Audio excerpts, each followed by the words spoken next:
I ain't on the road is because I'm going to be on the road with nobody that's going to snitch. So we're going to skip past it. But let's just say that, it was bad. It ended in, a gun being pulled on somebody. Ooh. And it was like we did not get in the music business for this. And, Did it affect y'all career moving forward from that point? Nope, because we were so hot, honestly, that we were on the road, on tour, doing radio, everything. And literally, and I love Martha. Shout out to Martha, from Island Black Music back in the day. It's like my other mom. And, she was, I remember, I think we were in the Bahamas somewhere or something. And she showed up, and we loved Martha. And she was standing out in front of the hotel, and we just had to be like, Martha, we can't talk to you. And it's not personal, like we love you, but, we were in the middle of a lawsuit and everything, and they thought that they were going to be able to shut us down. Yeah. But, it was just like, man, the power of feelings and human emotion, you can't put any words to it. So, we connected with people because our fan base, really, in the beginning, were people that couldn't even afford to buy our records. Like, we literally, I used to go into the record store and there'd be a bunch of kids, and I'd buy all the singles and give them to people. So, it's like we connected with people in a different way. And I think for a lot of reasons, the emotion that we brought, we came in right. It's funny, if you go back and look at the Eddie soundtrack, Jodeci's last single was on the same album as our first single. Wow. So, we came in at a good time, where people, they needed that. And, I don't regret anything that happened. I got new hostilities. I don't have any old ones, because at the end of the day, I got a chance to learn the business. And some of this stuff is just what it is. And it's like, if you don't want it to be that way, get a good lawyer. Stop getting managers before you got something to manage and figure out this business. Because once you in the contract, just like somebody decided to tell me when we was having a personal conversation, oh, but I got a contract. Oh, you did? Well, I got a house. I'll be there. More with Nokio coming up right here. Got to give you your props. I want to give you your flowers now. They always say you get them when you can't smell them. I want to give them to you now. What is your status right now? The Unsung came out yesterday, somewhat enlightening. But what is your status with Dru Hill right now? Are you in the group, a part of the group? Where are you? Right now, I'm home. And just like I told Cisco and Kevin, I don't know. I don't know what I'm going to do. But I'm like, I'll probably retire. But I'm not sure. So, it's just a thing where it's like, don't pressure me to give you an answer right now. Just like, let me go home and, build my family and kind of get out of the mindset that I've been in for the past almost 30 years and, kind of reset. And, I don't really make emotional decisions and I'm not a reactionary person. But it's like... Was there a breaking point? Is there a breaking point that happened that you got this epiphany that you might need to sit down for a minute? No, I mean, it's... If you let anybody else tell the story, they want to point to something that ain't even really a thing that just happened. But the reality is that it's been a problem since the 90s. It's like in 99... I mean, at the end of the day, like, I was the last person to leave in 99. After everybody, Yeah, because this is like the third generation of Dru Hill right now, yeah. Like, after everybody, left management and, Cisco went to do his thing, like, I was the last person rolling. And it just came to a point where it was like, man, at the end of the day, I don't want to do business anymore because I want us to be friends when all this is over with. So I'd rather just stop it now. So, everybody go, we can go do whatever we got to do. And later on down the line, if it's going to come back, it could come back good. But at the end of the day, what happened was, I'm figuring somebody got broke or went broke, whatever you want to call it. You, though. No, came and sued us. Your pen is too fire for that. Came and sued us. you know, the settlement was us working together, but you ain't bring back no new knowledge. So it's like we just back in, you know, it was like right back in the same circle of what was happening in the beginning. And I mean, like, I love these dudes. Like, these are my brothers for real. But at the end of the day, it's like that business. It's like right. I got a song I did, and it was like, Lord willing, I make it, 'cause I gotta leave my brother like the Clips with no malice in it. Ooh. And it's just like, everybody know me, I'm quiet or whatever, but I know this business. And I got taught this business by the greats. Like, they groomed me. They brought me in, and they said, look at this. I remember sitting in a car, and it was an OG in the car, get in the car, and he looked at me and said, Russell said you the next one at the Puffy. And I was like, I can ask you a question? And he was like, what? I was like, so when you talk about, like, the point that you reach where, like, you protect it, I was like, is that what's happening right now? He was like, yeah, you good for the rest of your life. So, because a lot of people might not know, well, a lot of people do, that you were also an A&R man. You A&R Trey Songz's second album. Yeah, I wrote a couple of joints for Rough Ends, kicked off a lot of DMX, Foxy Brown, people's careers. You know, Eve. You know, like, you know, it's crazy. And I mean, honestly, just for real, I would have did more back then.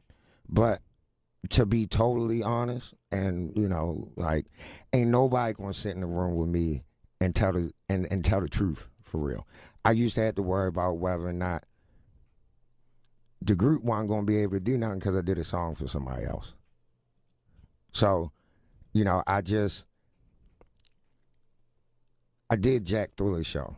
And he asked me a question, and I was like, man, when you're on the team, you're always doing something you don't want to do, basically. And I always roll with the team. Sacrifice for the collective. I roll with some of the dumbest in the world because that's my team. And I'm not going to I'm going to fight my team. You ain't going to do nothing to my team. So speaking of the team, let me interject.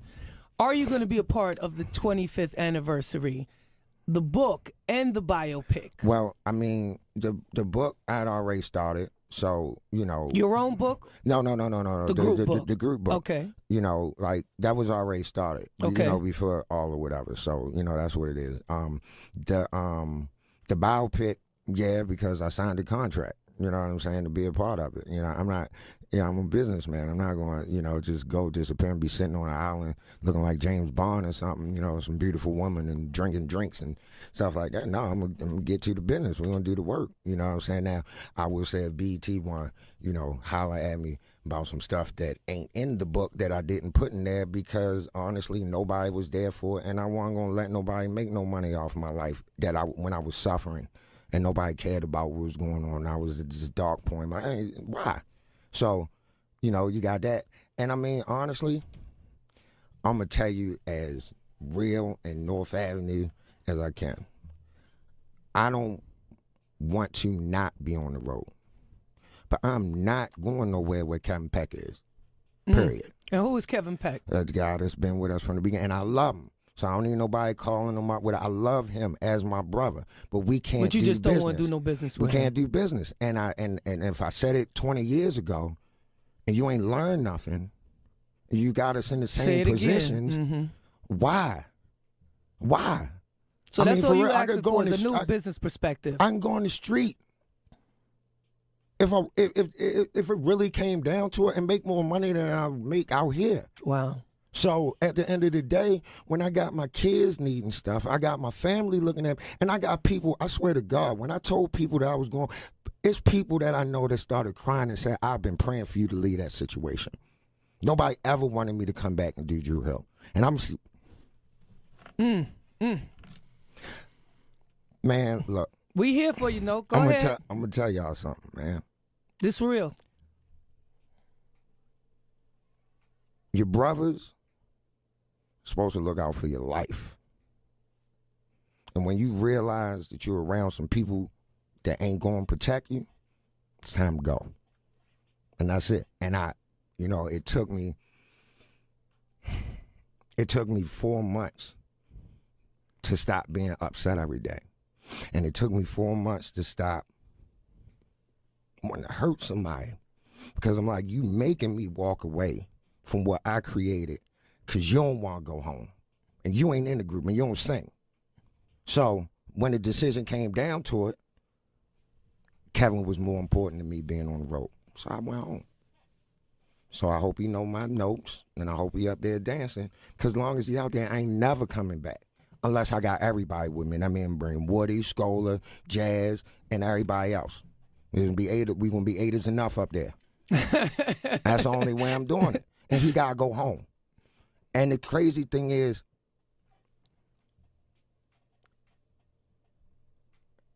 he told me he would. And this was a personal conversation that he turned into business and ran behind a bunch of people. I wanted to work it out between us. You throw a lawyer in my face, the same lawyer that, come on, man, like you doing too much, dude. I mean, like, if you know me since I'm 14 years old, you scared to be in the room with me and talk? So it's as simple as getting back to basics, just you and the guys. It's just, yeah, man, because it's like, I'm not like, all right, look. What do I look like listening to somebody that ain't did a quarter of what I did in this business? You ain't been in no record company working nowhere. Ain't nobody gave you no millions of dollars to possibly mess up. So how can I let you run my life? It don't make sense. And you don't want to go nowhere knowing that you will sit around and let stuff not happen because you don't know what to do rather than go get help. I'm going home. When I got to sit around and tell my kids what's going on, because I don't know if these goofy is going to put something online that had me looking crazy, I got to go home. And you're not going to tell the truth. You're not going to tell the truth. So I'm going to tell the truth. And I ain't even telling the whole truth because that part ain't got nothing to do with nobody. But I'm not going to be nowhere near no microphone with them unless he go home. And I could bring everybody back. Well, there it is. Can we give a round of applause one time for Nok in the building speaking his truth? We appreciate you coming with nothing but facts. I really, like, if it wasn't cows, wow. I wasn't going to say nothing. So, when he told me it was you, I was like, oh, man, it would be like, look. We go so way back. Like, I appreciate you opening up like that. No, man, because it's like, would you leave your kid somewhere just for whatever reason? You know what I'm saying? Like, it's just certain stuff you do, man, and that word brother gets used too much. And it's phony because how can you be a brother when you don't even know how to be a person, when you don't know how to be a real human being, when you can't connect to human emotion and understand it? And watch a person that's suffering, that's asking you to get out my face so I can heal, and you going to tell me you ain't going home? Man, look, I hope you know all the songs, boy. We're going to leave it at that. We got the Fix Mix coming up next. DJ Kenny K. Nokio, I love you, baby. I love you, too, I'm going to pray for you. And I'm looking forward to hearing some new music from you. I ain't never going to stop doing music, and I want to be there. I want to be there, and I want everybody to be there, but I ain't going to be nowhere that don't make no sense. Well, we glad you here. That's right. Here, 95.9. Go get me a chicken box. Yeah.